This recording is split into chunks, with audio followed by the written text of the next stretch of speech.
പ്രാർത്ഥനയാൽ നാം ദൈവസന്നിധിയിലേക്ക് നടന്നെടുക്കുന്നുവെങ്കിൽ നോമ്പും ഉപവാസവുമാകുന്ന 2 ചിറകുകൾ കൊണ്ട് നാം ദൈവസന്നിധിയിലേക്ക് പറന്നെടുക്കുകയാണ് ചെയ്യുന്നത്. പ്രാർത്ഥന കൊണ്ട് നമ്മൾ ദൈവസന്നിധിയിലേക്ക് ഒരു വർഷക്കാലം നടന്നിട്ട് എവിടെ വരെ എത്തി എന്ന് നമുക്കറിയാം. എന്നാൽ നോമ്പും ഉപവാസവുമാകുന്ന 2 ചിറകുകൾ കൊണ്ട് ദൈവസന്നിധിയിലേക്ക് പറന്നെടുക്കുവാൻ ഓരോ വർഷക്കാലവും പരിശുദ്ധ നോമ്പ് നമ്മളുടെ ജീവിതത്തിലേക്ക് അവസരം നൽകുകയാണ്. ഓരോ ന്യൂ ഇയറിലും നമ്മൾ വായിക്കുന്ന വേദഭാഗമാണ് വിശുദ്ധ ലൂക്കോസിന്റെ സുവിശേഷം 13-ാം അധ്യായം, അല്ലേ? ആ 13-ാം അധ്യായത്തിൽ ഒരു തോട്ടക്കാരനെയും ഒരു കാര്യവിചാരകനെയും ഒരു വൃക്ഷത്തെയും കാണാൻ സാധിക്കും. ഈ വൃക്ഷത്തിന്റെ ചുവട്ടിൽ കോടാലി വെക്കാനായിട്ട് ആവശ്യപ്പെടുന്ന ഉടമസ്ഥനോട് തോട്ടക്കാരൻ പറയുകയാണ്, 1 വർഷം കൂടെ നിൽക്കട്ടെ, അതിന് വെള്ളവും വളവും ഒക്കെ ഒഴിച്ച് നമുക്കൊന്ന് അതിനെ അല്പം കൂടെ ഒന്ന് പരിചരിക്കാം, 1 വർഷം കൂടെ നിൽക്കട്ടെ. അങ്ങനെ അടുത്ത വർഷം നമ്മുടെ ജീവിതത്തിലേക്ക് വന്നിരിക്കുകയാണ്. നമുക്ക് നമ്മെ തന്നെ ശോധന ചെയ്യാൻ, നമുക്ക് നമ്മെ തന്നെ ശുദ്ധീകരിക്കുവാൻ പരിശുദ്ധ നോമ്പെ സമാധാനത്തോടെ ഞങ്ങളിലേക്ക് കടന്നു വരിക എന്ന് പറഞ്ഞ് പരിശുദ്ധമായ നോമ്പിൻ്റെ ആഴ്ചയിലേക്ക് നമ്മൾ പ്രവേശിച്ചിരിക്കുകയാണ്. ആദ്യത്തെ ആഴ്ചയിൽ കാനായിലെ ഒരു കല്യാണ വിരുന്നിൽ യേശു തമ്പുരാൻ അമ്മയോടൊപ്പം കടന്നു ചെല്ലുകയും അവർക്ക് വീഞ്ഞു പോരാ എന്ന് കണ്ടപ്പോൾ അവരുടെ സങ്കടത്തെ മനസ്സിലാക്കിയ യേശു തമ്പുരാൻ വെള്ളത്തെ വീഞ്ഞാക്കി മാറ്റുന്ന ഒരു കുറവിനെ നിറവുണ്ടാക്കുന്ന ഒരു അനുഭവം ആദ്യത്തെ ആഴ്ചയിൽ നമുക്ക് കാണാൻ സാധിക്കും. ആദ്യത്തെ ആഴ്ചയിൽ കർത്താവിനോടൊപ്പം പരിശുദ്ധ നോമ്പിൽ സഞ്ചരിക്കുമ്പോൾ ഒഴിഞ്ഞ പാത്രങ്ങളായി തീരണം നാം എന്ന് പരിശുദ്ധ അമ്മ നമ്മെ ഓർമ്മിപ്പിക്കുകയാണ്. ഒഴിഞ്ഞ പാത്രങ്ങളെ ചൂണ്ടിക്കാണിച്ചിട്ട് പരിശുദ്ധ അമ്മ പരിചാരകരോട് പറയുകയാണ്, അതിൽ വെള്ളം നിറയ്ക്കുക എന്ന്. അതിൽ വെള്ളം നിറയ്ക്കുമ്പോൾ എൻ്റെ പുത്രൻ അതിനെ മേൽത്തരം വീഞ്ഞാക്കി മാറ്റുന്ന ഒരു അനുഭവം നമുക്ക് കാണാൻ സാധിച്ചു. അങ്ങനെയെങ്കിൽ ആദ്യത്തെ ആഴ്ചയിൽ കൂടി കടന്നു പോയപ്പോൾ ഒരു ഒഴിഞ്ഞ ഭാവം, ദൈവസന്നിധിയിൽ ഒന്ന് വെറുമയാക്കൽ, ഒരു താഴ്മ, ഒരു തന്നെ ഒന്ന് ദൈവസന്നിധിയിൽ വെറുമയാക്കുന്ന ഒരു ഭാവം ധരിക്കാൻ ഈ ആദ്യത്തെ ആഴ്ചയിൽ എനിക്കും നിങ്ങൾക്കും സാധിച്ചുവോ? വെറുമയാക്കുന്ന ഒഴിഞ്ഞ പാത്രമാക്കി കർത്താവെ എന്നെ നീ ആക്കി തീർക്കുവാൻ എന്നെ സഹായിക്കണമേ. എന്നിലെ ഞാനെന്ന ഭാവത്തെ, എന്നിലെ അഹംഭാവത്തെ, എന്നിലെ കോപത്തെ, എന്നിലെ അസൂയയെ, എന്നിൽ മാറില്ല എന്ന് ഞാൻ പറയുന്ന സ്വഭാവങ്ങളെയൊക്കെ ഒന്ന് ഒഴിച്ച് ദൈവസന്നിധിയിലേക്ക് നമ്മെ തന്നെ സമർപ്പിക്കുവാൻ നമുക്ക് സാധിക്കുമ്പോഴാണ് അവൻ നമ്മെ മേൽത്തരമായ വീഞ്ഞാക്കി മറ്റുള്ളവരുടെ മുൻപിൽ നമ്മെ നിർത്തുന്നത് എന്ന് ഒന്നാമത്തെ ആഴ്ച പരിശുദ്ധ നോമ്പ് നമ്മെ പഠിപ്പിച്ചു. രണ്ടാമത്തെ ആഴ്ചയിൽ നമുക്ക് കാണാൻ സാധിക്കും കുഷ്ഠരോഗിയെ സുഖപ്പെടുത്തുന്നത്, അല്ലേ? നിനക്ക് ശുദ്ധനാകാൻ ണ്ടോ എന്ന് ചോദിക്കുന്ന കർത്താവ് ഓരോ വർഷക്കാലവും ഈ നോമ്പിൽ കർത്താവിനോട് സന്നിധിയിൽ നമ്മെ തന്നെ ശുദ്ധീകരിക്കുവാൻ നമുക്ക് സാധിച്ചിട്ടുണ്ടോ? നമ്മെ തന്നെ ഒന്ന് ശുദ്ധീകരിക്കുവാൻ, നമ്മളിലെ കുഷ്ഠത്തെ കണ്ടെത്തുവാൻ. നമ്മൾ ഈ ലെപ്രസി എന്ന് പറയുന്ന സാധനത്തിലെ പല അടയാളങ്ങൾ വെച്ചാണ് നമ്മൾ കണ്ടെത്തുന്നത്, അല്ലേ? എന്നെ സംബന്ധിച്ച്, അല്ല നിങ്ങളെ സംബന്ധിച്ച് ഈ ഒരു കളമശ്ശേരി ടൗണിൻ്റെ നടുക്കിൽ എല്ലാവരും ഓൾമോസ്റ്റ് എല്ലാവരും തന്നെ എഡ്യൂക്കേറ്റഡ് ആയ ആൾക്കാരാണ്. അപ്പോൾ ഇവിടെ ലെപ്രസിയുടെ സിംറ്റംസ് ഒന്നും ഞാൻ പറയാതെ തന്നെ നിങ്ങൾക്കറിയാം. പല സിംറ്റംസും വെച്ചാണ് ലെപ്രസിയെ. എന്നാൽ അതിലെ ഏറ്റവും വലിയ സിംറ്റമാണ് ലെപ്രസിയുടെ ഈ സെൻസേഷൻ ഇല്ലാത്ത അവസ്ഥ, നിർജീവമായ അവസ്ഥ. ഇന്നലെയും കൂടെ ഹെൽത്തിൽ നിന്ന് ആള് വന്നിട്ട് ചോദിച്ചു, ദേഹത്ത് ആർക്കെങ്കിലും പാടുണ്ടോ? ഞാൻ പറഞ്ഞു ഇല്ല. ദേഹത്തിൽ എവിടെയെങ്കിലും സെൻസേഷൻ ഇല്ലാത്തതുണ്ടോ? ഞാൻ പറഞ്ഞു ഇല്ല. എല്ലാവരും തൊട്ടാ പൊട്ടുന്നത് പോലെ സെൻസിബിൾ ആയിരുന്നു വീട്ടിലല്ലേ? തൊട്ടാൽ മതി അങ്ങ് പൊട്ടിത്തെറിക്കും. സെൻസ് കൂടുതലാണ് നമ്മളുടെയൊക്കെ ഇപ്പോഴത്തെ പ്രശ്നം. എന്നാൽ എവിടെയൊക്കെയോ ഒരു നിർജീവ അവസ്ഥ, ജീവിതത്തിൻ്റെ സന്തോഷങ്ങളിൽ, ജീവിതത്തിൻ്റെ സമാധാനങ്ങളിൽ, ജീവിതത്തിൻ്റെതായ പല കൂട്ടിമുട്ടിക്കൽ രണ്ടറ്റങ്ങളിൽ എവിടെയൊക്കെയോ ഒരു കുറവുകൾ കാണാൻ സാധിക്കുന്നുണ്ടെങ്കിൽ കർത്താവേ, സത്യമായിട്ടും ശുദ്ധനാവാൻ എനിക്ക് മനസ്സുണ്ട്. എന്നിലെ കുഷ്ഠം നിനക്ക് കാണാമെങ്കിൽ നീ എന്നെ കുഷ്ഠത്തെ ഒന്ന് മാറ്റണമേ എന്ന് പ്രാർത്ഥിക്കുവാൻ രണ്ടാമത്തെ ആഴ്ചയും കടന്നു വന്നു. ഇപ്പോൾ ഇന്ന് നമ്മൾ നോമ്പിൻ്റെ 3-ാമത്തെ കർത്തൃദിനത്തിലാണ്. ഇന്ന് നമ്മൾ രാവിലെ വായിച്ചു കേട്ട ഏവൻഗേലിയോൻ ഭാഗം വിശുദ്ധ മർക്കോസ് എഴുതിയ സുവിശേഷം 2-ാം അധ്യായം 1 മുതൽ 12 വരെയാണ്, അല്ലേ ചാ? 1 തൊട്ട് 12 വരെയുള്ള വേദഭാഗമാണ്. അവിടെ നമുക്ക് കാണാൻ സാധിക്കാം 4 പേർ ചേർന്ന് ഒരു തളർവാദക്കാരനെ യേശു തമ്പുരാൻ്റെ അടുക്കലേക്ക് കൊണ്ടുവരികയാണ്. കാലങ്ങളായിട്ട് നമ്മൾ കേൾക്കുകയാണ്, 4 പേർ ചേർന്ന് ഒരുവനെ യേശു തമ്പുരാന്റെ അടുക്കലേക്ക് കൊണ്ടുവരുന്ന അവസ്ഥ. അങ്ങനെയെങ്കിൽ പ്രിയരെ, ഓരോ വർഷവും നമ്മളിത് വായിക്കുമ്പോൾ, നമ്മളിത് ധ്യാനിക്കുമ്പോൾ, നമ്മളിത് കേൾക്കുമ്പോൾ നാം ചിന്തിക്കേണ്ട ഒരു കാര്യമുണ്ട്. അവിടെ 4 പേർ ചേർന്ന് ഒരുവനെ കർത്താവിൻ്റെ അടുക്കലേക്ക് കൊണ്ടുവന്നു എങ്കിൽ, ഇന്ന് നമ്മൾ 2 3 പേർ കൂടിയാൽ, അല്ലെങ്കിൽ 4 പേർ കൂടിയാൽ, 5-ാമൻ്റെ കുറവുകളെ കണ്ടെത്തുവാൻ, 5-ാമൻ്റെ കുറവുകളെക്കുറിച്ച് പങ്കിടുവാൻ, 5-ാമൻ്റെ കുറവുകളെക്കുറിച്ച് നമുക്കറിയാവുന്നതെല്ലാം പരസ്പരം പറയുവാൻ, വേറൊരാളിൻ്റെ ഒരു കുറവ് നമ്മളുടെ കയ്യിൽ കിട്ടിക്കഴിഞ്ഞ് ഇന്ന് 5 പേരല്ല, ഒരു വാട്സപ്പ് ഗ്രൂപ്പിലൊക്കെ 250 പേരെ ഒരു ലജ്ജയും കൂടാതെ നമ്മളും പറഞ്ഞിട്ട്, നമ്മൾ ആസ്വദിച്ചിട്ട് നമ്മൾ പറയും, നമ്മൾ എന്ത് ചെയ്യാനാ, അതൊക്കെ ചെയ്യുമ്പോൾ അവര് ചിന്തിക്കണമായിരുന്നു. ഒരിക്കലായിട്ട് പാപിനി സ്ത്രീയെ അവർ കല്ലെറിഞ്ഞെങ്കിൽ, നമ്മൾക്കൊരാളെ കിട്ടിക്കഴിഞ്ഞാൽ നമ്മൾ മാക്സിമം കല്ലെറിഞ്ഞ് മാറി നിന്ന് നോക്കിയിരിക്കും. ചിലപ്പോൾ നമ്മൾ കല്ലെറിയത്തില്ല, ഇടയ്ക്കിടയ്ക്കൊക്കെ നമ്മൾ ആ ഗ്രൂപ്പിലേക്ക് ഇങ്ങനെ എത്തി നോക്കും, ഇനിയിപ്പോൾ ബാക്കിയുള്ളവരുടെയൊക്കെ അഭിപ്രായം. അപ്പം സാർ ഇവിടെ സ്വാഗതം പറഞ്ഞതുപോലെ ബ്ലെൻഡഡ് ആയിട്ടുള്ള ഒരു വലിയൊരു ലോകത്തിലേക്ക് നമ്മളിങ്ങനെ പോകുമ്പം നമ്മൾ കല്ല് പെറുക്കി എറിയുന്നില്ലെങ്കിലും ആരെങ്കിലുമൊക്കെ എറിയുന്ന കല്ലുകളെയൊക്കെ പെറുക്കി കൂട്ടാൻ നമ്മൾ ശ്രദ്ധിക്കുന്നുണ്ട്. പക്ഷെ നാം ചിന്തിക്കേണ്ട കാര്യമുണ്ട്, എപ്പോഴേ ഈ പാപം ചെയ്തവർ നടന്ന് ക്രിസ്തുവിൻ്റെ കാൽക്കൽ എത്തിക്കഴിഞ്ഞു എങ്കിലും നമ്മൾ എന്ത് ചെയ്യും? നമ്മളവരെ വെറുതെ വിടത്തില്ല. അറിഞ്ഞോ അറിയാതെയോ, വാക്കുകൾ കൊണ്ടോ കർമ്മങ്ങൾ കൊണ്ടോ വിരലുകൾ കൊണ്ടോ ആരെയെങ്കിലും നാം ക്രൂശിക്കുന്നുണ്ടെങ്കിൽ, ഈ 4 പേർ നമ്മുടെ മുൻപിൽ മാതൃകയാണ്. അവർ തങ്ങളുടെ കൂടെയുള്ളവന് കുറവുണ്ട് എന്ന് കണ്ടിട്ട് ക്രിസ്തുവിൻ്റെ അരിക്കലേക്ക് അവനെ കൊണ്ടുപോകുവാൻ ഉള്ള ഒരു കൃപയുള്ളവരായിരുന്നു ആ 4 പേർ. നമ്മുടെ ഭവനത്തിൽ കുറവുകളുള്ളവരുണ്ടാവും, നമ്മുടെ ദേവാലയത്തിൽ കുറവുകളുള്ളവരുണ്ടാവും, നമ്മുടെ സഹോദരങ്ങളുടെ ഇടയിൽ കുറവുകളുള്ളവരുണ്ടാകാം, ഒരു തളർവാദം ഏതെങ്കിലുമൊക്കെ രീതിയിൽ കുറവുകളുള്ളവരുണ്ടാകാം. എന്നാൽ അവരെ ക്രിസ്തുവിൻ്റെ സന്നിധിയിൽ സമർപ്പിക്കുവാൻ നമുക്ക് സാധിക്കുമ്പോൾ മാത്രമേ നാം ആരായി മാറുന്നുള്ളൂ? ഒരു നോമ്പുകാരനായി മാറുന്നുള്ളൂ. നോമ്പുകാരാ, നോമ്പിൻ്റെ ദിനത്തിൽ നിന്റെ നാവിനെ നോമ്പോട് ചേർത്ത് ക്രൂശിക്കുന്നില്ല എങ്കിൽ നിന്റെ നോമ്പ് ദൈവസന്നിധിയിൽ പ്രീതികരമല്ല എന്ന് നോമ്പിൻ്റെ ഉച്ച നമസ്കാരത്തിൽ നമ്മൾ ചൊല്ലുന്നുണ്ട്. അങ്ങനെയുള്ളവൻ്റെ നോമ്പ് എങ്ങനെയാണെന്നാണ് പിതാക്കന്മാർ നമസ്കാരത്തിൽ പഠിപ്പിക്കുന്നത്. പണിയുകയും പൊളിച്ചു കളയുകയും ചെയ്യുന്നവനോട് അവൻ സമനാണ്. പണിയുകയും പൊളിച്ചു കളയുകയും ചെയ്യുന്നവനോട് സമനാണ്. അവൻ്റെ നോമ്പ് വെറും ഭക്ഷണ നോയമ്പ് മാത്രമായിട്ട് ഒതുങ്ങിത്തീരുകയാണ്. ഈ 4 പേർ ചെയ്തതുപോലെ നമ്മുടെ കൂട്ടത്തിലും നമ്മുടെ ഭവനത്തിലും നമ്മളുടെ സഹോദരങ്ങളുടെ ഇടയിലുമൊക്കെ കുറവുകളുള്ളവരുണ്ടാകാം.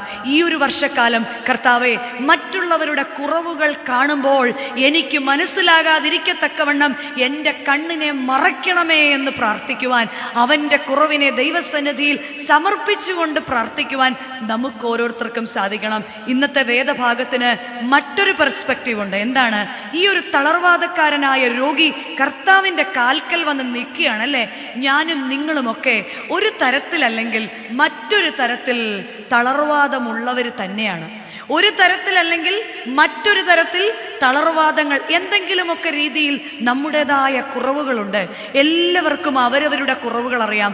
പലപ്പോഴും ദേഷ്യപ്പെട്ടിട്ട് നമ്മൾ പറയാറുണ്ട്, അച്ഛാ ദേഷ്യം വരുമ്പോൾ ഞാൻ എന്തെങ്കിലും പറയുന്നേ ഉള്ളൂ, എൻ്റെ മനസ്സിലെങ്ങും പറഞ്ഞാട്ടെ, എൻ്റെ മനസ്സിലെങ്ങും. അധ്യാപകർക്കൊരു കുഴപ്പമുണ്ട്, ഇടയ്ക്കിടയ്ക്ക് എന്ത് ചെയ്യും? പറഞ്ഞാട്ടെ. ഓൺലൈൻ ആണെങ്കിലും ഞങ്ങൾക്ക് എന്ത് ചെയ്യണം? ആരെങ്കിലുമൊക്കെ പറഞ്ഞാട്ടെ. അപ്പം നമ്മൾ പറയുമ്പോൾ എന്താ പറയുന്നത്? നിങ്ങൾ മാസ്കൊക്കെ വെച്ചിട്ടുണ്ടെങ്കിലും ഞാനൊരു സാധാരണക്കാരിയാണ് കേട്ടോ. ഇത്രയൊന്നും രൂക്ഷമായിട്ട്, ഇത്രയൊന്നും മസിൽ പിടിച്ചൊന്നും, ദൈവസന്നിധിയാണ് നമുക്ക് ഏറ്റവും റിലാക്സ് ചെയ്യുന്ന സ്ഥലം. നമ്മുടെ കർത്താവിൻ്റെ സന്നിധിയിലാണ് നമ്മൾ ഏറ്റവും കൂടുതൽ റിലാക്സ് ചെയ്യുന്നത്. ചിലരൊക്കെ നോക്കുന്നത് കണ്ടിട്ട് ഞാൻ ഇടയ്ക്കിടയ്ക്ക് അച്ഛൻ്റെ ആ ചിരി കാണാൻ അച്ഛനെ ഇങ്ങനെ നോക്കും. കാരണം ചിലരൊക്കെ എന്നെ വല്ലാതെ രൂക്ഷമായിട്ട് നോക്കുന്നു. അത്രയൊന്നും വേണ്ട. നമ്മൾ ഈ ജീവിതത്തിലാണെങ്കിലും അല്പം കൂടെ ഒക്കെ ഒന്ന് കൂളായാലേ, ഈ ട്രാഫിക്കിലൊക്കെ കാണിക്കുന്ന ആ ഒരു ക്ഷമയുണ്ടല്ലോ, അത്രയും മാത്രം മതി. എന്തില്? ദൈവസന്നിധിയിലും അല്പം ഒന്ന് റിലാക്സ് ചെയ്തിരുന്നോളൂ. ഇത്രയൊന്നും മസിൽ വേണ്ട കേട്ടോ, ഇത്തിരിയുടെയൊക്കെ ഒന്ന് കൂളായിക്കോളൂ. അപ്പം നമ്മൾക്കും ഈ എന്തെങ്കിലുമൊക്കെ രീതിയിൽ തളർവാദ രോഗമുണ്ടല്ലേ.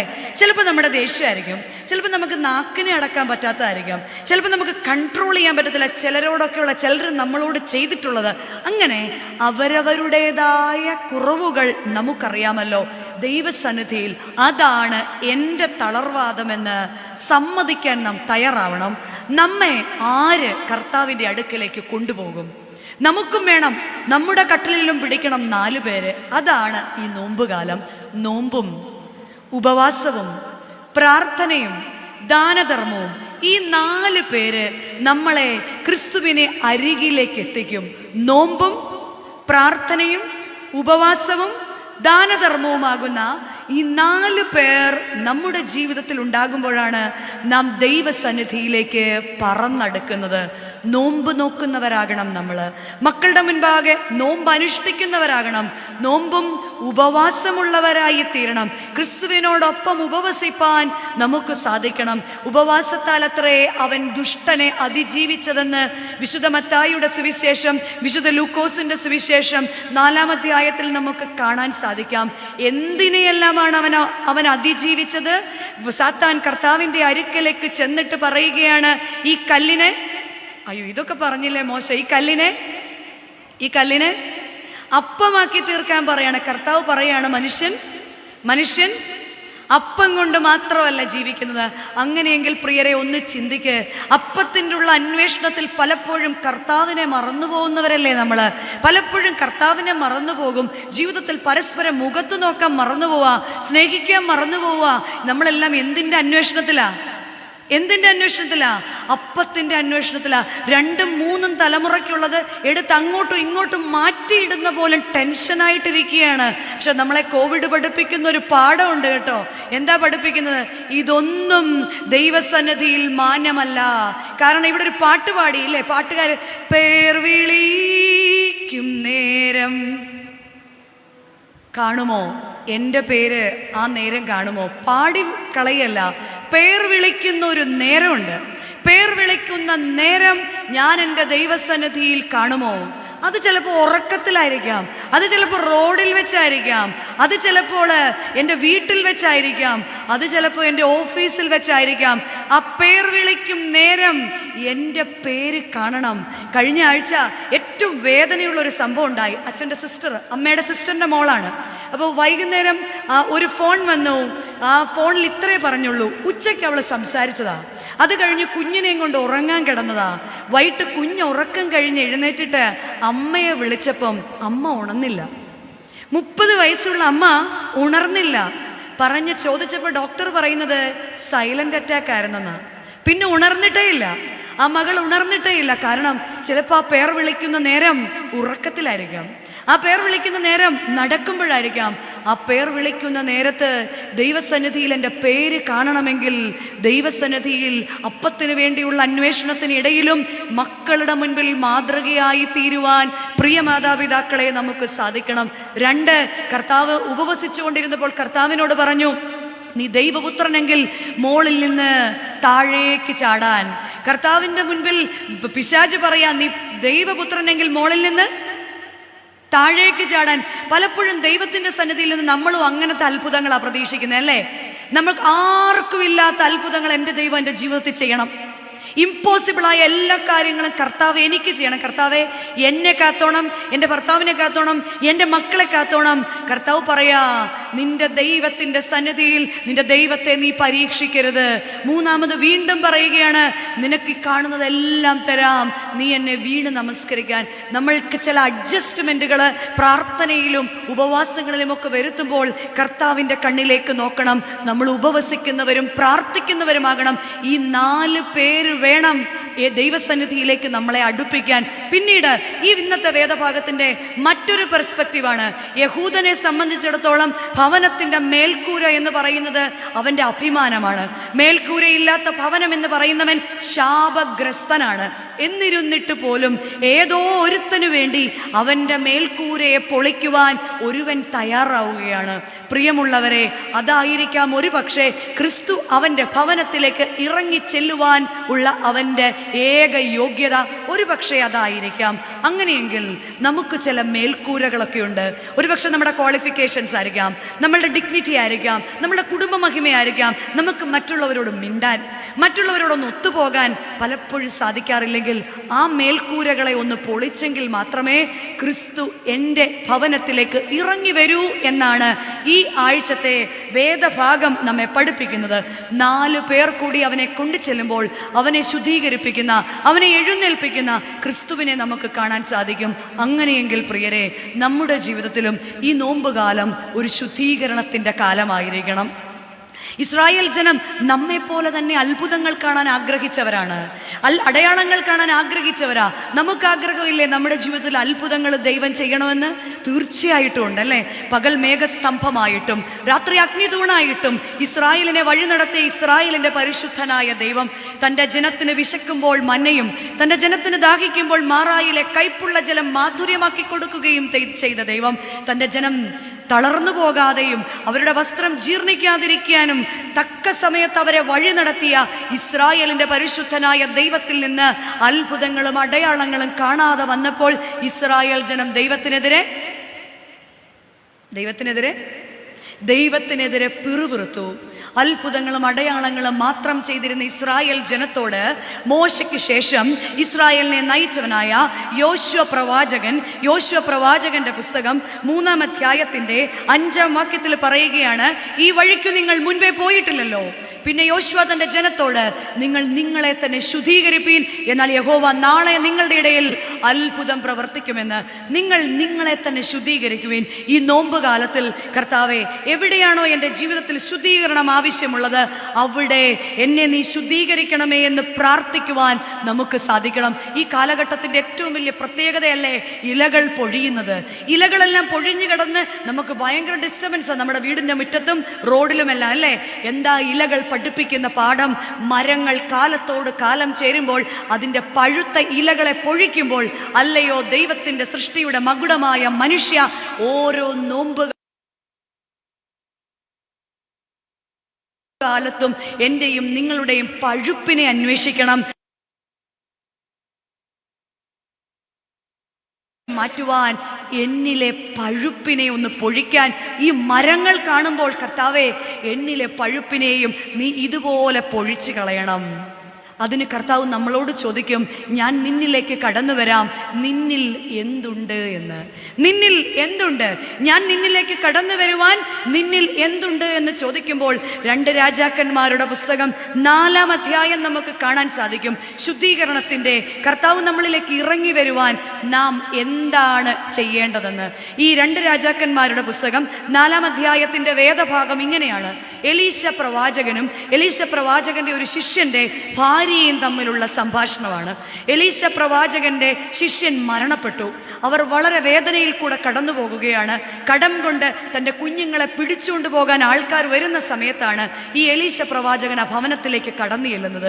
എലീശ പ്രവാചകനോട് ആ ഭാര്യ കരഞ്ഞുകൊണ്ട് അവരുടെ നിവർത്തികേട് പറയുകയാണ്.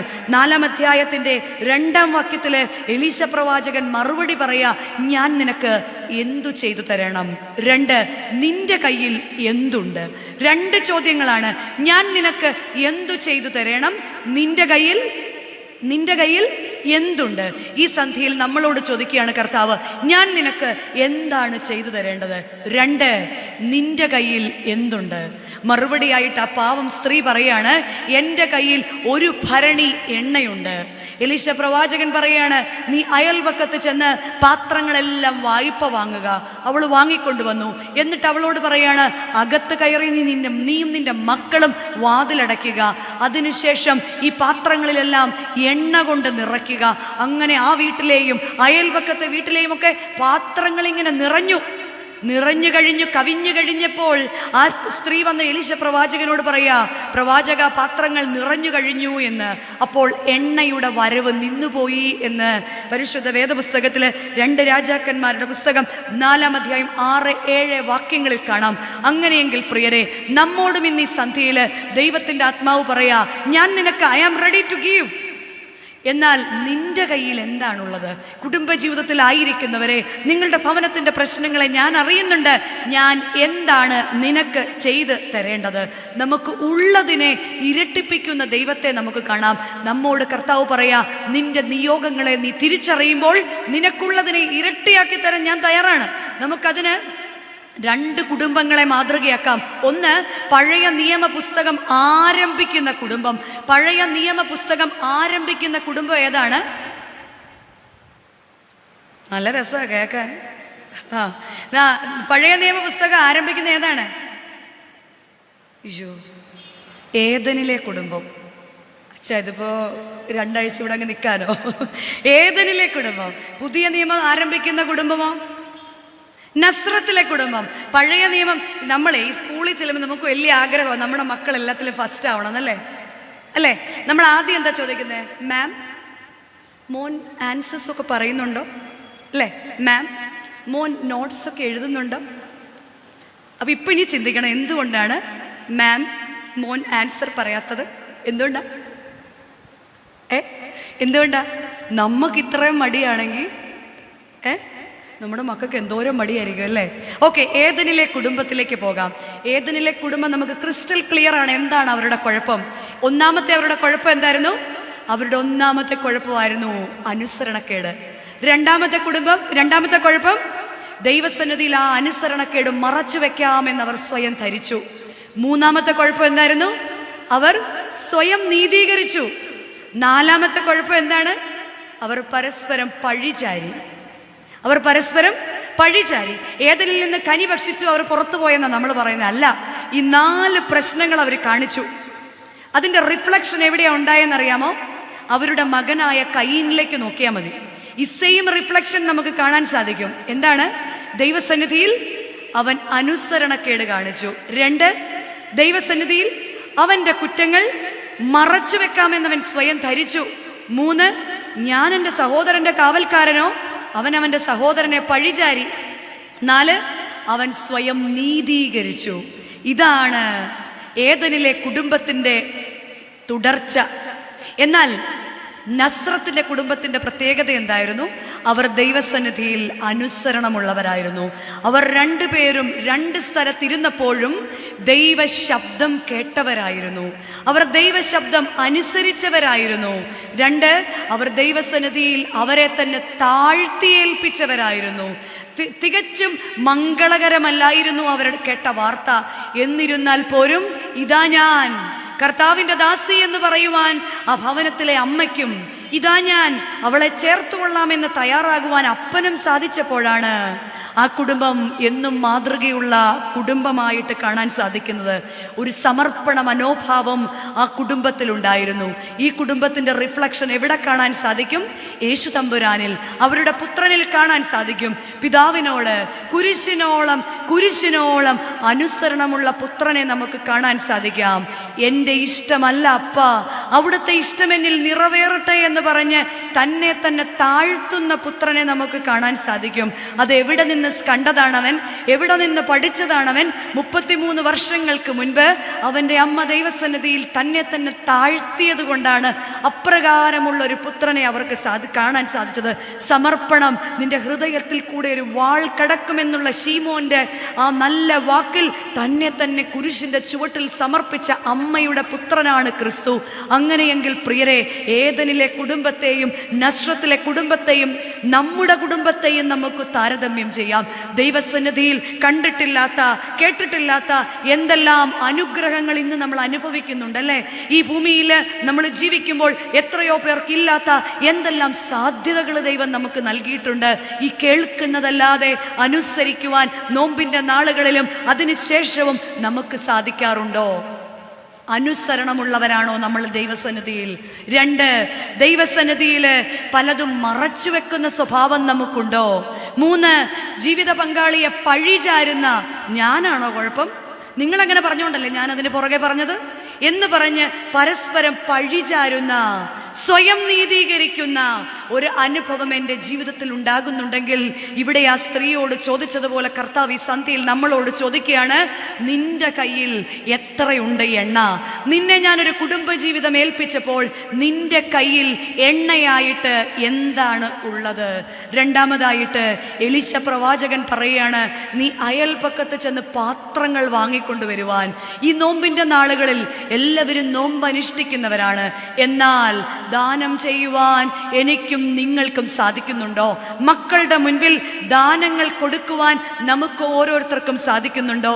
ഇന്ന് നമ്മളുടെ അലമാരകൾ തുറക്കുമ്പോൾ ഒരു കൈ ഇങ്ങനെ പിടിച്ചിട്ടാണ് നമ്മൾ പലപ്പോഴും അലമാരി തുറക്കുന്നത്. കാരണം എന്താ? എന്തെങ്കിലും ഒരു ചെറിയ സാധനം എടുക്കുമ്പോൾ ഒന്ന് സങ്കല്പിച്ച വീട്ടിലെ അലമാരി എങ്ങനെയാണ്? ഒരു സാധനം എടുക്കുമ്പോൾ അലമാരകൾ തിങ്ങി ഇങ്ങോട്ട് വീഴുകയാണ്, അല്ലേ? പിള്ളേർ ചിരിക്കുന്നുണ്ട്. കാരണം പിള്ളേർ ഇന്ന് വൈകിട്ട് വീട്ടിൽ നിന്ന് പറയും, മമ്മി അത് കറക്റ്റ് അല്ലേ പറഞ്ഞതെന്ന് ചോദിക്കും. കുഞ്ഞുങ്ങളാണ്ട് കിടുകുടാന്നിരുന്ന് ചിരിക്കുന്നു. നമ്മുടെ അലമാരകളിൽ നിന്ന് വസ്ത്രങ്ങൾ ഇങ്ങനെ തെള്ളി പുറത്തേക്ക് വരുമ്പോൾ വസ്ത്രങ്ങളില്ലാത്ത ഒരുപാട് പേർ ഈ ലോകത്തിലുണ്ട് എന്ന് നമ്മൾ മറന്നു പോകുകയാണ്. നമ്മുടെ മേശകളിൽ പാത്രങ്ങൾ ഇങ്ങനെ കറികൾ കൊണ്ട് നിറയുമ്പോൾ നമ്മൾ ആരാണ്? നോമ്പാണെന്നാ പറയുന്നത്. പക്ഷെ നിങ്ങളൊന്ന് ചെക്ക് ചെയ്താൽ അറിയാം, നോമ്പ് കാലം കഴിയുമ്പോഴാണ് ഏറ്റവും കൂടുതൽ കൊളസ്ട്രോൾ കൂടുന്നത്. കാര്യം എന്താ? എന്തുണ്ടാക്കിയാലും നമുക്ക് തൃപ്തി പോരാ. അപ്പം നമ്മൾ എന്ത് ചെയ്യും? ഒന്നുകൂടെ ഒന്ന് വറുത്തരയ്ക്കും, ഒന്നുകൂടെ ഒന്ന് പപ്പടം പൊള്ളിക്കും. അങ്ങനെ നോമ്പാണ്, പക്ഷെ നമ്മുടെ മേശകൾ അന്യൻ്റേതു കൂടെയാണെന്ന് മറന്നു പോകരുത് എന്ന് മദർ തെരേസയുടെ വാക്കുകൾ മറന്നു പോകരുത്. നമ്മൾ ചോദിക്കും, ആരാണ് ഇല്ലായ്മക്കാരൻ? ആർക്കാണ് ഇന്നില്ലാത്തതെന്ന് ചോദിക്കുമ്പോൾ നാം മനസ്സിലാക്കേണ്ട ഒരു കാര്യമുണ്ട്. നോമ്പിൻ്റെ നമസ്കാരത്തിലൊരു പ്രാർത്ഥനയുണ്ട്. കൃഷിക്കാരൻ പണിയായുധവുമായിട്ട് വയലിനെ അന്വേഷിച്ച് ചെല്ലുന്നത് പോലെ ആവശ്യക്കാരനെ അന്വേഷിച്ച് ചെന്ന് അവൻ്റെ കാര്യാദികളെ നടത്തിക്കൊടുക്കുമ്പോഴാണ് നോമ്പുകാരാ നിന്റെ നോമ്പ് ദൈവസന്നിധിയിൽ പ്രീതിയുള്ളതായി മാറുന്നത്. ആവശ്യക്കാരൻ നിന്റെ ചുറ്റിലുമുള്ളപ്പോൾ രഹസ്യമായിട്ട് അവന് ദാനങ്ങളെ കൊടുക്കുവാൻ, പരസ്യമായിട്ട് ദാനങ്ങളെ കൊടുത്തിട്ട് 5000 രൂപയും കൊടുക്കും, 50,000 പരസ്യവും കഴിഞ്ഞു കഴിഞ്ഞാൽ എന്തുണ്ട് പ്രിയരെ നമുക്ക് പിന്നെ നമ്മുടെ മക്കൾക്ക് ശേഷിപ്പായിട്ട് കൊടുക്കാൻ? എന്നാൽ അബ്രഹാമിൻ്റെ വീട്ടിലേക്ക് 3 ദൂതന്മാർ കടന്നു വന്നപ്പോൾ അബ്രഹാം ഭൂമിയോളം കുനിഞ്ഞവരെ സ്വീകരിച്ചു എന്നും അബ്രഹാമിൻ്റെ സ്വീകരണത്തിൽ പ്രസാദിക്കപ്പെട്ട് അവർ അവനെ അനുഗ്രഹിച്ച് നിനക്ക് മക്കളുണ്ടാകുമെന്ന് പറഞ്ഞപ്പോൾ സാറ ചിരിച്ചു. അങ്ങനെയെങ്കിലും അടുത്ത വർഷം അവർ തിരിച്ചു വന്നപ്പോൾ സാറായുടെ മടിയിൽ ഒരു ആൺപൈതൽ ഉണ്ടായിരുന്നു. അവന് പേരിട്ടു ഇസഹാക്ക് എന്ന വാക്കിന്റെ അർത്ഥം എന്താണ്? ചിരി എന്നാണ്. മറ്റുള്ളവർ മനസ്സ് തുറന്ന് നമ്മളെ അനുഗ്രഹിക്കുമ്പോൾ, നമ്മൾ അറിഞ്ഞിട്ടില്ലാത്തവർ, നമ്മളെ കണ്ടിട്ടില്ലാത്തവർ നമ്മുടെ ദാനങ്ങൾ കൃത്യസമയത്ത് കൊടുക്കുമ്പോൾ അവർ നമ്മളെ അനുഗ്രഹിക്കുമ്പോഴാണ് ഇസഹാക്ക്, ചിരി എന്നു പേരുള്ള അർത്ഥമുള്ള മക്കൾ, ചിരിക്കാൻ മനസ്സ് തരുന്ന മക്കൾ നമ്മുടെ ഭവനത്തിൽ ഉണ്ടാകുന്നതെന്ന് മറന്നു പോകരുത്. ദാനം ദേവാലയത്തിനും മറ്റുള്ളവർക്കും കൊടുക്കുന്നതിൽ നമ്മൾ പിടുത്തമുള്ളവരായി തീരരുത്. കാരണം എന്താണെന്നറിയാമോ? ഈ ദാനങ്ങളിൽ പ്രസാദിക്കുന്നവനാണ് ദൈവം. ഉള്ളവൻ്റെ കയ്യിൽ ഇല്ലാത്തവന് കൂടി കൊടുക്കുവാൻ വേണ്ടി ദൈവം വെച്ചിട്ടാണ് ഇവിടെ ആ സ്ത്രീയോട് പറഞ്ഞത്, അയൽവക്കത്ത് നിന്ന് ഒഴിഞ്ഞ പാത്രങ്ങളെ വാങ്ങുക, ചുറ്റിലുമുള്ള ഒഴിഞ്ഞ വയറുകളെ കാണുവാൻ, ചുറ്റിലുമുള്ള നിറഞ്ഞ കണ്ണുകളെ കാണുവാൻ മാതാപിതാക്കൾക്ക് സാധിക്കുമ്പോഴാണ് മക്കൾ അപ്രകാരമായി മാറുന്നത്. ഒരിക്കലും ഒരു മീറ്റിങ്ങിൽ പരിശുദ്ധ ബാവാ തിരുമനസ്സുകൊണ്ട്, നിങ്ങൾ കേട്ടിട്ടുണ്ടായിരിക്കും ബാവ തന്നെ ആ കഥ പറയുന്നത്.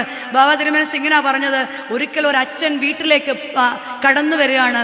കോളിംഗ് ബെൽ അടിച്ചപ്പോൾ ഒരു കുഞ്ഞ് ജനലിനകത്തൂടെ നോക്കി അച്ഛനെ കണ്ടുകൊണ്ട് ഈ കുഞ്ഞ്, നമുക്കറിയാം കൊച്ചു കുഞ്ഞുങ്ങൾക്ക് ഭയങ്കര സന്തോഷമാണ്. അവർ തുള്ളിച്ചാടിയിട്ട് ആ കുഞ്ഞ് ഓടി അടുക്കളയിലേക്ക് ചെന്നു, പറഞ്ഞു അമ്മയോട്. അച്ഛൻ കേട്ടു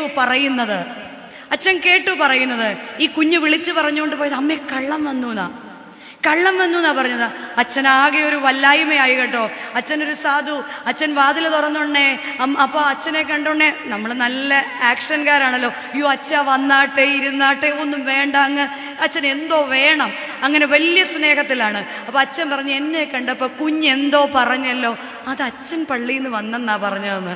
അപ്പോൾ അച്ഛൻ ആ കുഞ്ഞിനെ വിളിച്ച് മടിയിലിരുത്തിയിട്ട് പറഞ്ഞു, മോൻ പറഞ്ഞാട്ടെ, അച്ഛനങ്കിളിനെ കണ്ടപ്പോൾ മോൻ എന്താ പറഞ്ഞത്? അത് അമ്മയൊന്ന് നോക്കിയപ്പോൾ അമ്മ കണ്ണ് കാണിച്ചു. അപ്പോൾ വീണ്ടും അച്ഛൻ ചോദിച്ചു, മോനെ അച്ഛൻ്റെ മുഖത്തോട്ട് നോക്ക്, എന്നിട്ട് പറ മോൻ എന്താ അച്ഛനെ കണ്ടപ്പോൾ പറഞ്ഞത്? അത് പറഞ്ഞതേ കള്ളം വന്നു എന്നാണ്. അച്ഛൻ അങ്ങ് സങ്കടമായി. അച്ഛൻ ചോദിച്ചു, അതെന്താ അങ്ങനെ പറഞ്ഞത്? അത് കുഞ്ഞ് പറഞ്ഞു, കഴിഞ്ഞ സൺഡേയിലെ പള്ളിയിൽ നിന്ന് പോകാൻ നേരത്തെ അമ്മയോട് പറയാ, നമ്മുടെ അച്ഛൻ എന്നോ ഒരു കള്ളനാണ്, എന്ത് രസമായിട്ടാണ്, കാർപ്പറ്റില്ല, വിളക്കിൽ എണ്ണയില്ല, തിരിയില്ല, ചോദിച്ച് വാങ്ങാൻ. ഇതുപോലൊരു മിടുക്കൻ. ഈ മിടുക്കൻ എന്നുള്ള വാക്ക് കുഞ്ഞ് കേട്ടില്ല. കുഞ്ഞ് എന്തേ കേട്ടുള്ളൂ? ആദ്യം പറഞ്ഞ കള്ളൻ എന്ന വാക്കേ കുഞ്ഞു കേട്ടുള്ളൂ. പ്രിയമുള്ളവരെ, നമ്മൾ ദേവാലയത്തിന് ദാനമായിട്ട് കൊടുക്കുമ്പോൾ ദൈവസന്നിധിയിൽ അത് അംഗീകരിക്കപ്പെടുകയാണ്. നമ്മൾ മച്ചിട്ട ഭവനങ്ങളിൽ കിടക്കുമ്പോൾ എൻ്റെ ആലയം ഏതു വിധമായിരിക്കണമെന്ന് ഹഗായി പ്രവാചകൻ പറയുന്നത് പോലെയും നിന്റെ ദശാംശവും നിന്റെ ദാനവും അറിഞ്ഞ് മറ്റുള്ളവർക്ക് കൊടുക്കണമെന്ന് വേദപുസ്തകം ഈ നോമ്പ് കാലത്തിൽ കൂടുതലായിട്ട് നമ്മളോട് ഇൻസിസ്റ്റ് ചെയ്യുകയാണ്. അത് നമ്മുടെ മക്കൾ കാണണം, അത് നമ്മുടെ മക്കൾ അറിയണം. കാരണം ഇല്ലായ്മയുടെ കാലത്ത് പിടിയരി മാറ്റിവെച്ച് ഓരോ ഭവനങ്ങളിലും കൊണ്ടെത്തിക്കുന്ന അമ്മച്ചിമാരുടെ ഒരു പാരമ്പര്യത്തിലാണ് നമ്മൾ ജനിച്ചു വളർന്നത്. എന്നാൽ ഇന്ന് പിടിയരിക്ക് പോയിട്ട് ചാക്ക് കണക്കിന് അരി കൊടുക്കാമെങ്കിലും അളന്നു കൊടുക്കുന്നവരാണ് നമ്മൾ. 10 രൂപ നമ്മളൊരു കാര്യത്തിന് കൊടുത്താൽ 10ന്റെ അറ്റത്ത് മുറുക്ക പിടിച്ചിട്ടാണ് ഈ 10 രൂപ നമ്മൾ കൊടുക്കുന്നതെങ്കിൽ നമ്മുടെ മക്കൾ നമ്മളിൽ നിന്നത് കണ്ടുപഠിക്കുകയാണ്. ഇത് നമുക്ക് കിട്ടുന്നത് കൊണ്ട് ഇത്ര ദശാംശം നമ്മൾ കൊടുക്കണമെന്ന് മക്കളുടെ മുൻപിൽ മാതൃകയാകുവാൻ ഈ നോമ്പുകാലം മുതൽക്കൊരു നല്ല തുടക്കമായിരിക്കണം. കാരണം സകലത്തിൻ്റെയും ഉടയവന് ഇതിൻ്റെ ഒന്നും ആവശ്യമില്ലെങ്കിലും നമ്മുടെ തലമുറ നമ്മളിൽ നിന്ന് കണ്ടുപഠിക്കണം. കൊടുക്കുന്നവന് മാത്രമാണ് ഏറിയിട്ടുള്ളത്, കൊടുത്തവൻ്റെ തലമുറ മാത്രമാണ് അനുഗ്രഹിക്കപ്പെട്ടത്. ദാനമായിട്ട് നിനക്ക് ലഭിച്ചത് ദാനമായിട്ട് കൊടുക്കണമെന്ന് മക്കളുടെ മുൻപിൽ കാട്ടിക്കൊടുക്കണം. പ്രിയരെ, മൂന്നാമത് വീണ്ടും എലീശ പ്രവാചകൻ പറയാ, അകത്ത് കയറി നീ വാതിലടയ്ക്കണം. അകത്ത് കയറി വാതിലടച്ച് നീയും നിന്റെ മക്കളും പ്രാർത്ഥിക്കണം. ഈ നോമ്പുകാലം പ്രാർത്ഥനയ്ക്ക് കൂടുതൽ സമയം കണ്ടെത്തണം. ഈ ആഹാരം കഴിക്കാതെ ബി കോംപ്ലക്സും കഴിച്ച് വായൊന്നും പൊട്ടിയിട്ടൊന്നും വലിയ കാര്യമൊന്നുമില്ല. പ്രാർത്ഥനയുടെ അളവ് ഈ നോമ്പുകാലത്തില്, വചനവായനയുടെ അളവ് ഈ നോമ്പുകാലത്തില് കൂട്ടാൻ എനിക്കും നിങ്ങൾക്ക് സാധിച്ചിട്ടുണ്ടോ? പ്രാർത്ഥന കൂട്ടാൻ സാധിച്ചിട്ടുണ്ടോ? പ്രാർത്ഥിക്കണമെന്ന് പറയുമ്പോൾ നമ്മൾ ചിന്തിക്കും, പ്രാർത്ഥിക്കുന്നവരായിട്ടല്ലേ ഞങ്ങൾ ആകെയുള്ള ഒരു വീക്ക് ഓഫിന്റെ ഡേയിൽ പോലും ഇവിടെ വന്ന് ഇരിക്കുന്നത്, ഇത്ര ആഗ്രഹത്തോടെ ഞങ്ങൾ ഇവിടെ വന്നിരിക്കുന്നത്.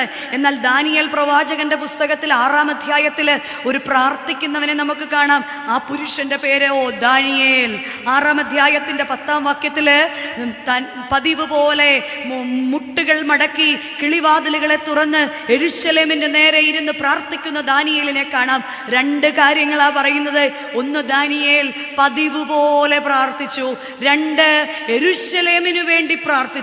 തൻ്റെ ലോകത്തിന് വേണ്ടി, തൻ്റെ രാജ്യത്തിന് വേണ്ടി പ്രാർത്ഥിക്കുന്ന ദാനിയേൽ പ്രവാചകനെ കാണാൻ സാധിക്കും. ഇതൊക്കെ ഞങ്ങൾ ഒത്തിരി കേട്ടിട്ടുള്ളതാ. ഞങ്ങളും എന്ത് ചെയ്യുന്നുണ്ട്? ഞങ്ങൾ അമേരിക്കയ്ക്ക് വേണ്ടി പ്രാർത്ഥിക്കുന്നുണ്ട്, UK വേണ്ടി പ്രാർത്ഥിക്കുന്നുണ്ട്. കാരണം എന്താ? പുടിനോടും ട്രംപിനോടും ഒക്കെയുള്ള സ്നേഹം കാണണം? ഒന്നുമല്ല. നമ്മുടെ മക്കളും മരുമക്കളും നമ്മുടെ നീസും നെഫ്യും ഒക്കെ അവിടെ ഉള്ളത് കൊണ്ട് തന്നെയാണ് നമ്മൾ. തന്നെയല്ല, ഈ വൈറസ് ലോകത്തിൽ നിന്ന് മുഴുവൻ പോവാതെ നമ്മളാരും ചൈനയിലായിരുന്നു നമുക്ക് പ്രശ്നമില്ലായിരുന്നു. നമ്മുടെ ഒത്തിരി പേരൊന്നും ചൈനയിലില്ല. ബാക്കി എല്ലാ രാജ്യങ്ങൾക്കും വേണ്ടി പ്രാർത്ഥിക്കുവാൻ നമ്മൾ ബാധ്യസ്ഥരാണ്. ആ പ്രാർത്ഥനയുടെ റിഫ്ലക്ഷൻ എവിടെയാ കണ്ടേന്നറിയാമോ? ദാനിയേലിന്റെ പ്രവൃത്തിയിലാണ്. നമ്മളെല്ലാവരും പ്രാർത്ഥിക്കുന്നവർ തന്നെയാണ്, തർക്കമില്ല. ഒരു കുഞ്ഞിനോട് പോലും നമ്മൾ ഇന്ന് പ്രാർത്ഥിക്കാൻ പറഞ്ഞാൽ പറയും, മമ്മിക്കറിയാമോ ഞാൻ പ്രാർത്ഥിക്കുന്നുണ്ടോ ഇല്ലയോ എന്ന്?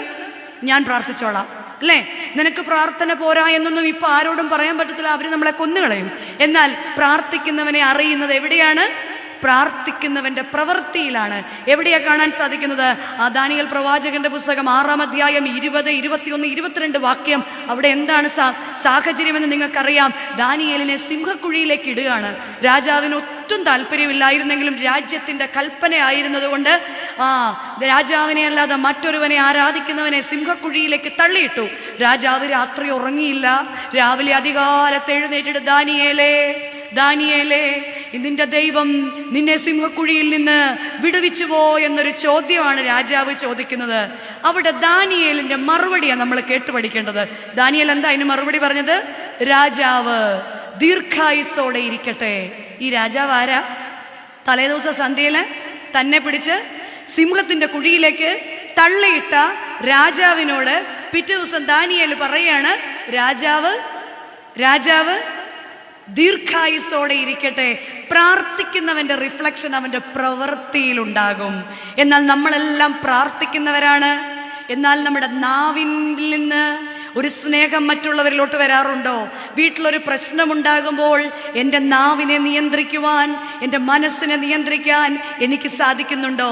യാക്കോബ് ശ്ലീഹയുടെ ലേഖനം 1-ാം അധ്യായം 26-ാം വാക്യം പറയുന്നുണ്ട്, ഒരുവൻ തൻ്റെ നാവിന് കടിഞ്ഞാണിടാതെ ഹൃദയത്തെ വഞ്ചിച്ചുകൊണ്ട് താൻ ഭക്തനെന്ന് നിരൂപിച്ചാൽ അവൻ്റെ ഭക്തി ദൈവസന്നിധിയിൽ വ്യർത്ഥമാണ്. ഒരുവൻ തൻ്റെ നാവിന് കടിഞ്ഞാണിടാതെ, കാണുമ്പോൾ എങ്ങനെ പറയാതിരിക്കുന്നത് എന്ന് പറഞ്ഞിട്ടാണല്ലേ നമ്മൾ പറയുന്നത്. എല്ലാത്തിനും നമുക്ക് അഡ്ജക്റ്റീവ്സ് ഉണ്ട്. എങ്ങനെയാ പറയാതിരിക്കുന്നത്? ഇതൊക്കെ കണ്ടാൽ എങ്ങനെ പറയാതിരിക്കുന്നത് അല്ലേ? ഒരുവൻ തൻ്റെ നാവിന് കടിഞ്ഞാണിടാതെ ഹൃദയത്തെ വഞ്ചിച്ചുകൊണ്ട് താൻ ഭക്തനാണെന്ന് പറഞ്ഞാൽ, താൻ നോമ്പുകാരനാണെന്ന് പറഞ്ഞാൽ പണിയുകയും പൊളിച്ചു കളയുകയും ചെയ്യുന്നവനോട് സമനാണ്. കർത്താവെ, ഈ നോമ്പുകാലത്ത് ഞാൻ അകത്ത് കയറി പ്രാർത്ഥിക്കുവാൻ, എൻ്റെ നാവിനെ നിയന്ത്രിക്കുവാൻ, ഒരുവൻ തൻ്റെ നാവിന് കടിഞ്ഞാണിടാതെ ഹൃദയത്തെ വഞ്ചിച്ചുകൊണ്ട്, എൻ്റെ നാവിനെ നിയന്ത്രിക്കാൻ എനിക്ക് സാധിക്കുന്നില്ല, എൻ്റെ കോപത്തെ നിയന്ത്രിക്കാൻ എൻ്റെ സാധിക്കുന്നില്ല എങ്കിൽ എൻ്റെ ഹൃദയം ദൈവസന്നിധിയിൽ കറയുള്ളതാണ്. കർത്താവേ, നിന്റെ തിരുരക്തത്താൽ, കർത്താവിൻ്റെ തിരുരക്തത്താൽ എൻ്റെ ഹൃദയത്തെ കഴുകണമേ എന്ന് പ്രാർത്ഥിക്കണം. ഉന്നതനായവൻ ഭൂമിയിലേക്ക് ഇറങ്ങി വന്ന് ഒരു പരിശുദ്ധ കുർബാനയായിട്ട് എന്നിലേക്ക് വന്ന് എൻ്റെ ഹൃദയത്തിൽ ഇരിക്കുന്ന ഹൃദയമാണത് അല്ലേ? അല്ലേ? ആ ഹൃദയത്തിലേക്ക് കർത്താവേ നീ സത്യമായിട്ട് ഇറങ്ങി വരണം. ഞാനും എൻ്റെ മക്കളും അകത്തു കയറി പ്രാർത്ഥിക്കുമ്പോൾ, വാതിലടയ്ക്കുമ്പോൾ ദാനിയേലിനെ പോലെ എൻ്റെ മക്കളുടെ മുൻപാകെ എൻ്റെ പ്രവൃത്തിയും നല്ലതായി തീരണം. നമ്മുടെ പ്രവൃത്തിയെ പ്രാർത്ഥനയോടൊപ്പം തൂക്കി നോക്കുന്ന ഒരു ദൈവമുണ്ട്. ഞാനോ നിന്റെ പ്രവൃത്തിയെ അറിയുന്നു, ജീവനുള്ളവനെന്ന് നിനക്ക് പേരുണ്ടെങ്കിലും നീ മരിച്ചവനാണെന്നു എന്ന് വെളിപ്പാട് പുസ്തകം 3-ാം അധ്യായം 2-ാം വാക്യത്തിൽ നമുക്ക് കാണാൻ സാധിക്കും. ഞാൻ നിന്റെ പ്രവൃത്തിയെ അറിയുന്നു, നിന്റെ കൈകളെ അറിയുന്നു, നിന്റെ നോട്ടത്തെ അറിയുന്നു, നിന്റെ കേൾവിയെ അറിയുന്നു, നിന്റെ ദുരാഗ്രഹത്തെ അറിയുന്നു. എത്ര കിട്ടിയാലും തൃപ്തിയില്ലാത്ത, എത്ര പറഞ്ഞാലും തൃപ്തിയില്ലാത്ത, ഓടി തളർന്നു വരുന്നവന് 1/2 ഗ്ലാസ് വെള്ളം തന്നുമ്പോൾ അവൻ്റെ ആറ്റിറ്റ്യൂഡ് അതിൽ നിന്ന് മനസ്സിലാകും. കാരണം എന്താണ്? നമ്മൾ ഈ മോട്ടിവേഷണൽ ക്ലാസ്സുകളിലൊക്കെ പറയും, വാട്ട് ഈസ് ആറ്റിറ്റ്യൂഡ്? എന്താണ് ആറ്റിറ്റ്യൂഡ്? ആറ്റിറ്റ്യൂഡ് 1/2 ഗ്ലാസ് വെള്ളം കാണുമ്പോൾ ദാഹത്തിന് ഇതെങ്കിലും കിട്ടിയല്ലോ എന്ന് പറയുന്നവരും കാണും, കിട്ടിയല്ലോ എന്ന് പറയുന്നവരും കാണും. കഷ്ടപ്പെട്ട് വന്നപ്പോൾ ഇതാണോടി ഇന്നുള്ളതെന്ന് പറയുന്നവരും. അതെല്ലാം ആറ്റിറ്റ്യൂഡാണ്. അകത്ത് കയറി വാതിലടച്ച് പ്രാർത്ഥിക്കുന്നവൻ്റെ യോഗ്യത തന്നെ തന്നെ നിയന്ത്രിക്കുവാൻ സാധിക്കുക, അതാണ് പ്രാർത്ഥന. പ്രാണന്റെ അർത്ഥനയാണ് പ്രാർത്ഥന. വീണ്ടും പറയുകയാണ്, എന്നിട്ട് നീ അത് പകർന്നു കൊടുക്കുക. നിന്റെ മക്കൾ പാത്രം വെച്ച് തരട്ടെ എന്ന്. നീ അത് പകർന്നു കൊടുക്കുക. ആർക്കാണ്? മക്കൾക്കാണ്. പുതിയ തലമുറയെക്കുറിച്ച് നമുക്ക് വലിയ ആശങ്കയുണ്ടല്ലേ? യോഹന്നാൻ എന്ന പേരിട്ടപ്പോൾ യഹൂദ മലനാട്ടിൽ ഒരു ശബ്ദമുണ്ടായി, ഒരു സംസാരമുണ്ടായി. ഈ പൈതൽ എന്തായിത്തീരും? ഈ പൈതൽ ആരായിത്തീരും? ഇന്ന് ഭവനങ്ങളിൽ നമ്മളെയും ഞെരുക്കുന്ന ഒരു ചോദ്യമാണ്. ഈ കുഞ്ഞുങ്ങൾ ഇങ്ങനെ പോയാൽ ഓൺലൈൻ ക്ലാസ് ആണെന്നും പറഞ്ഞ് ഓൺ ചെയ്ത് വെച്ച് പബ്ജി കളിക്കുന്ന കുഞ്ഞുങ്ങളെ നമുക്കറിയാം. ഓൺലൈൻ ക്ലാസ് ആണെന്നും പറഞ്ഞ് ഓൺ ചെയ്ത് വെച്ച് ഫ്രണ്ട്സിനോട് ചാറ്റ് ചെയ്തുകൊണ്ടിരിക്കുന്നത്. നമുക്ക് എപ്പോഴും അതിനകത്തേക്ക് നോക്കിക്കൊണ്ടിരിക്കാൻ പറ്റുമോ? പക്ഷെ നോക്കിക്കൊണ്ടിരിക്കുന്നവൻ ഒരുവനുണ്ട്. ആരാണ് അവൻ? ഇസ്രായേലിൻ്റെ പരിപാലകനാണ്. അവൻ ഉറങ്ങുന്നില്ല, അവൻ മയങ്ങുന്നുമില്ല, അവൻ അവരുടെ പരിപാലകനാണ്. യെശയ്യാ പ്രവാചകന്റെ പുസ്തകം 15-ാം അധ്യായത്തിൽ പറയുന്നുണ്ട്, നീ ഇടത്തോട്ടോ വലത്തോട്ടോ പോകണമെന്ന് പിന്നിൽ നിന്നൊരു ശബ്ദം കേൾക്കുമെന്ന്. നമുക്ക് നമ്മുടെ മക്കളെ ദൈവസന്നിധിയിൽ ഏൽപ്പിക്കാനല്ലാതെ ഒരു മാർഗവുമില്ല. കാരണം അവരും ആഗ്രഹിക്കുന്നത് പഠിക്കാൻ തന്നെയാ. പക്ഷെ ഓൺ ചെയ്യുമ്പോഴായിരിക്കും എന്തെങ്കിലും ഒരു നോട്ടിഫിക്കേഷൻ വരുന്നത്. ചുമ്മാ ഒന്ന് തൊട്ട് നോക്കും അല്ലേ? ചുമ്മാ ഒന്ന് തൊട്ട് നോക്കുമ്പോൾ നല്ല വീഡിയോ, അവിടുന്ന് അടുത്ത നോട്ടിഫിക്കേഷനിലോട്ട് പോകും. അങ്ങനെ വയ്യോളം വെളുക്കോളം അവരെന്ത് ചെയ്തുകൊണ്ടിരിക്കുക? മോനെ പഠിക്കോ അമ്മി, കഴിച്ചോ? കാരണം അവൻ നല്ല ഇൻട്രസ്റ്റിംഗ് ആയ കണ്ടോണ്ടിരിക്കുക. അതിനിടയ്ക്ക് മമ്മി വിളിച്ച കഴിക്കാൻ വരേണ്ട കാര്യം. എന്നാൽ നീ അത് പകർന്നു കൊടുക്കണം. നീ എണ്ണ പകർന്നു കൊടുക്കണം. മക്കളിലേക്ക് പകർന്നു കൊടുക്കുവാൻ തക്കവണ്ണം നന്മ നമ്മുടെ വായിലും നമ്മുടെ ഹൃദയത്തിലും കുടുംബങ്ങളിൽ ഉണ്ടാകണം. സ്നേഹമുണ്ടാകണം പരസ്പരം. അത് പ്രകടിപ്പിക്കുന്നതായിരിക്കണം. Because family is a team work. Team എന്ന വാക്കിൽ തന്നെയുണ്ട് എന്താണെന്ന്. Together everyone achieves more. ഒന്ന് ചേർന്ന് നിൽക്കണം. ഈ നോമ്പിന്റെ നാളുകളിൽ ഒന്നിച്ച് പ്രാർത്ഥിക്കണം, ഒന്നിച്ച് ഉപവസിക്കണം, ഒന്നിച്ച് കഴിക്കണം. കഴിക്കും നേരത്ത് പരസ്പരം മുഖത്ത് നോക്കാൻ സമയമുണ്ടായില്ല എങ്കിൽ നിന്റെ കയ്യിൽ ഓടിയിട്ട് എന്തുണ്ട് എന്ന് ചോദിക്കുന്ന, പേർ വിളിക്കുന്ന ഒരു നാളുണ്ട് എന്ന് മറന്നു പോകരുത്. നീ അകത്തു കയറി വാതിലടച്ച് മക്കളോടൊപ്പം പ്രാർത്ഥിക്കണം. കാരണം ഫിലിപ്പിയർക്ക് എഴുതിയ ലേഖനം 2-ാം അധ്യായത്തിന്റെ 14-ാം വാക്യം പറയുന്നുണ്ട്, വക്രതയും കോട്ടവുമുള്ള ഈ തലമുറയുടെ മുൻപാകെ നിങ്ങൾ അനിന്യരും പരമാർത്ഥികളും ദൈവത്തിന്റെ നിഷ്കളങ്ക മക്കളുമായി തീരേണ്ടതിന് സകലതും പിറുപിറുപ്പും വാദവും കൂടാതെ ചെയ്യുവിൻ. അവരുടെ ഇടയിൽ നിങ്ങൾ ജീവന്റെ വചനം പ്രമാണിച്ച് ജ്യോതിസുകളെ പോലെ പ്രകാശിക്കുവീനെന്ന്. വക്രതയും കോട്ടവുമുള്ള ഒരു തലമുറയുടെ നടുവിലാണ് നമ്മൾ ജീവിക്കുന്നത്. നമ്മൾ നമ്മുടെ മക്കളെ കുറിച്ച് പറയാറുണ്ടല്ലേ, ഏത് കാര്യവും, ഒരു കുഞ്ഞു കാര്യം വീട്ടിൽ അനങ്ങിയാൽ പോലും അനങ്ങാത്തത് പോലെ ഇരുന്നാലും നമ്മുടെ മക്കൾ സകലത് പറയും. നമ്മൾ തമ്മിലുള്ള കോൺവെർസേഷൻസ് അവർ കേൾക്കുന്നുണ്ട്, നമ്മൾ അറിയുന്നുണ്ട്. അങ്ങനെ ചില മക്കള് വീട്ടിൽ നിന്ന് ആരെയെങ്കിലും എടുത്തുകൊണ്ട് പോയാൽ പോലും പണ്ട് കാലത്തെ ഏറ്റവും വലിയ സന്തോഷം എന്താണ്? അപ്പൻ വീട്ടിലേക്ക് വരുമ്പോൾ ചാടിച്ചെന്ന് അപ്പനെ സ്വീകരിക്കുന്ന, അപ്പൻ്റെ കയ്യിലിരിക്കുന്ന പൊതിയെ ആഗ്രഹത്തോടെ നോക്കുന്ന ഒരു ബാല്യം ഉണ്ടായിരുന്നില്ലേ? എന്നാൽ ഇന്നോ അപ്പം വരുവോ പോവോ, അങ്ങനെ ഒരാൾ ഞങ്ങളുടെ വീട്ടിലുണ്ടോ എന്ന് പോലും പലപ്പോഴും സംശയിക്കുന്ന ഒരു പുതിയ തലമുറയിൽ കൂടിയാണ് നമ്മൾ സഞ്ചരിച്ചുകൊണ്ടിരിക്കുന്നത്. അപ്പനും അമ്മയും എന്നൊക്കെ പറയുന്നത് അവർ അവിടെ ഇരുന്നോട്ടെ, അപ്പച്ചനും അമ്മച്ചിയും ഇച്ചിരൂടെ സൈഡിലോട്ട് ഇരുന്നോട്ടെ എന്ന് പറയുന്ന ഒരു ലോകത്തിൽ നീ അവർക്ക് പകർന്നു കൊടുക്കണം. നാം അത് മാതൃകയായി കാട്ടിക്കൊടുക്കണം. എങ്ങനെ? അവരുടെ മുൻപിൽ നിങ്ങൾ അനിന്യരും നിന്നയില്ലാത്തവരും പരമാർത്ഥികളും ദൈവത്തിൻ്റെ നിഷ്കളങ്ക മക്കളുമായി തീരണം. ഈ കഴിഞ്ഞ ദിവസം ഒരു ഫോൺ വന്നു, വളരെ പരിചയമുള്ളൊരു പയ്യനിൽ നിന്നാണ്. ഞങ്ങൾക്കൊരു ഓൾഡ് ഏജ് പാലിയേറ്റീവ് ഹോം ഉണ്ട് കേട്ടോ. അവിടെ ഒരു അമ്മയെ ആക്കാമോ എന്ന് ചോദിച്ചു മോൻ വിളിക്കുക. ഞാൻ ചോദിച്ചു, അമ്മയ്ക്ക് എത്ര വയസ്സായി? 58, 59. അപ്പം ഞാൻ ഓർത്തു, ഈ 58-ലും മമ്മി അങ്ങ് ബെഡ് റിഡൻ ആയോ? ചോദിച്ചപ്പോൾ പറഞ്ഞു, ബെഡ് റിഡൻ ഒന്നും അല്ല കൊച്ചമ്മ, ഹെൽത്തിയാ. ഞാൻ ചോദിച്ചു, പിന്നെന്തിനാ പാലിയേറ്റീവ് ഹോമിലേക്ക് കിടത്തുന്നത്? അത് എൻ്റെ വൈഫും അമ്മയും കൂടെ അത്ര അങ്ങോട്ട്.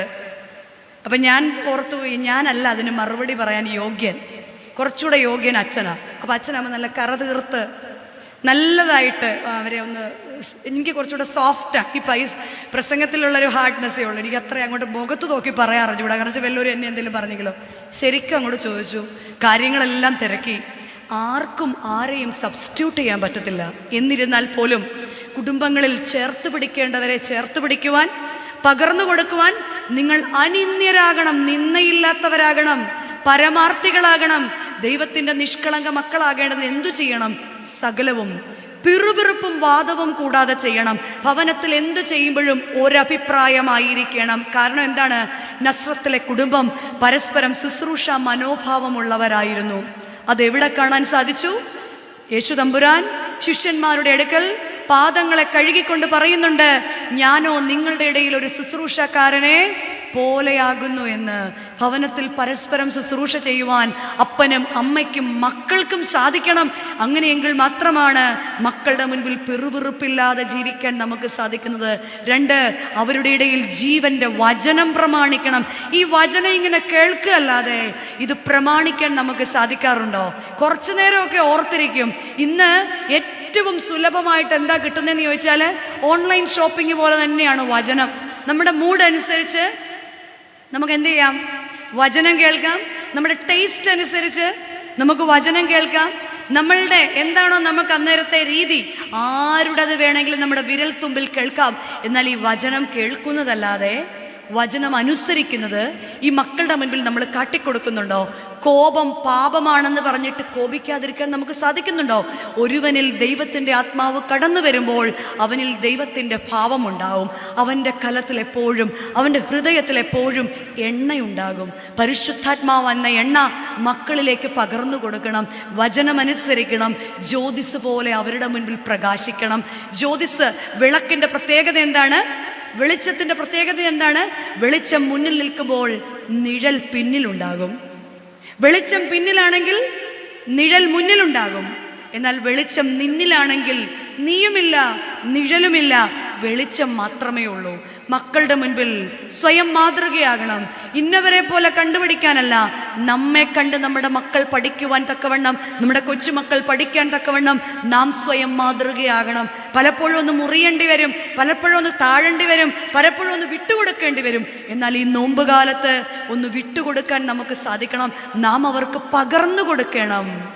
അവർ ലോകത്തിന് മുഴുവൻ സാക്ഷിയായി തീരുവാൻ നാം അവർക്ക് പകർന്നു കൊടുക്കണം. പ്രിയമുള്ളവരെ, ഈ തളർവാദക്കാരനായ രോഗി ക്രിസ്തുവിന്റെ സന്നിധിയിൽ എത്തിയതുപോലെ അനേകരെ ദൈവസന്നിധിയിലേക്ക് എത്തിക്കുവാൻ നമ്മുടെ കൂടെയുള്ളവരെ, നമ്മുടെ ജീവിത പങ്കാളിക്ക് ബലഹീനതയുണ്ടെങ്കിൽ, നമ്മുടെ മക്കൾക്ക് ബലഹീനതയുണ്ടെങ്കിൽ, നമ്മുടെ മരുമക്കൾക്ക് ബലഹീനതയുണ്ടെങ്കിൽ, നമ്മുടെ സഹോദരന്മാർക്ക് ബലഹീനതയുണ്ടെങ്കിൽ ദൈവസന്നിധിയിൽ അവരെ സമർപ്പിക്കുവാൻ നാം ബാധ്യസ്ഥരാണ്. അതിനാണ് ദൈവം നമ്മെ ഏൽപ്പിച്ചിരിക്കുന്നത്. നമുക്കവരെ ദൈവസന്നിധിയിൽ ഇന്ന് സമർപ്പിക്കാം, നമുക്ക് ക്ഷമിക്കാം, പൂർണ്ണമായിട്ട് ക്രിസ്തുവിൽ വിട്ടുകൊടുക്കാം.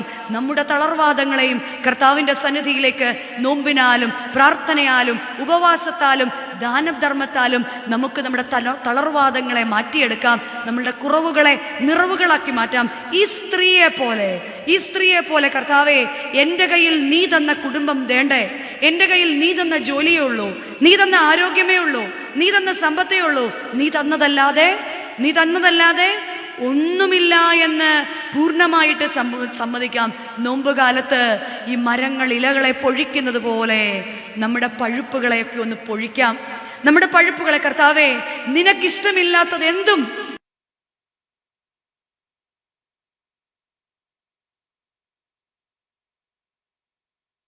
എന്നിലുള്ളത് എനിക്കെത്ര